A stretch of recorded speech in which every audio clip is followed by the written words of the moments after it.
Hi. As a father of a school-aged child, I fear for the education system in America. With every passing year, I see budgets being cut and important classes and extracurricular activities being removed from our schools. These programs are important in the development of a well-rounded adult. But I don't feel that our education system is without hope. In an age of never-ending budget cuts, we must find more efficient ways to utilize our resources. With technology evolving every day, we must find a way to get computers into our classrooms. We must find a way to overcome the financial, social, intellectual, and historical barriers that are the roadblocks making this happen. Today I'd like to talk to you about the type of technologies available for use in our schools, the tactics to implement these into our classrooms, and the roadblocks that keep schools from getting technology, as well as the steps to overcome these roadblocks. The most common type of technology available in our schools today is the personal computer, or PC. It's used as a word processor, dictionary, encyclopedia, and research aid, as well as many more uses. In the journal, Waters said that a lab full of computers can replace a classroom, library, and field trips, as well as much more. Laptops, webbooks, notebook PCs, as well as handheld PCs are different types of computers available. They all have internet capability, which opens the classrooms up to the world. There are various tactics available to implement the technology into the different levels of our schools. In the elementary schools, it focuses on color and sound that makes learning interesting, and games that teach make learning fun. In high schools, computers can be used to replace textbooks, as well as used as research aids.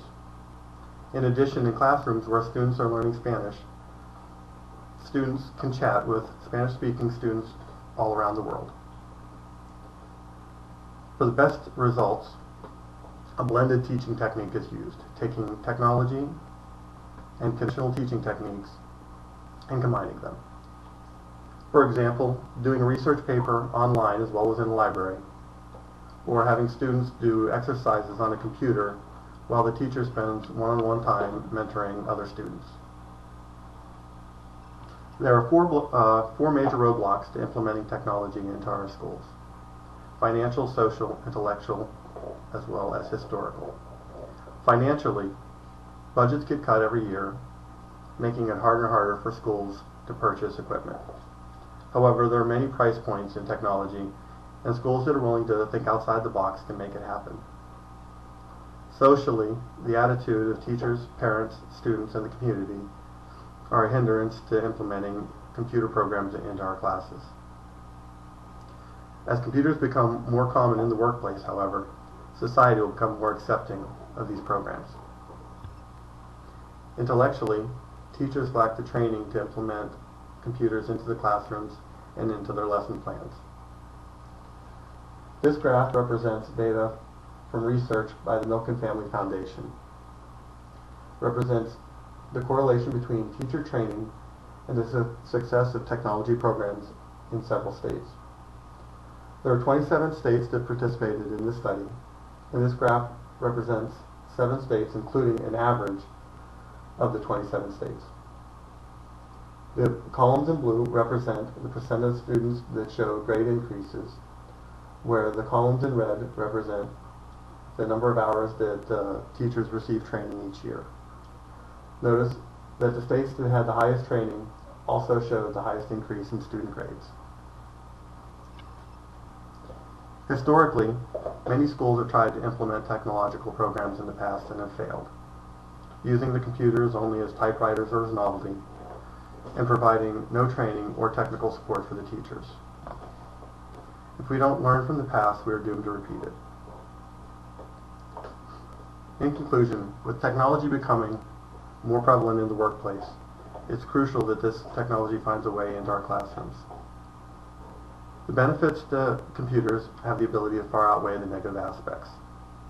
Technology will continue to advance, and the educational system must adapt if our students are to keep up.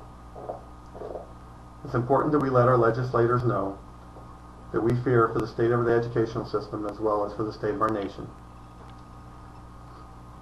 Continuing education must be provided for teachers so that they have the tools to take care of the equipment and properly implement it into their lesson plans. Thank you. I'd like to now take this time to answer any questions you might have. What will make new attempts to implement these programs more successful than previous efforts? Training. In the past, schools have bought equipment, given it to the teachers, and told them to use it without providing any training or support. I'd love to fly, but buying a plane doesn't make me a pilot. Won't the cost of these programs be prohibitive? Many schools with little or no technology budget have found a way to make it happen. There are many price points, and each school must find the equipment that best suits their budget as well as their students' needs. In addition, technology programs have the ability to save schools money in other areas, such as textbooks, field trips, and library resources. These monies can be diverted to purchase new equipment. Thank you.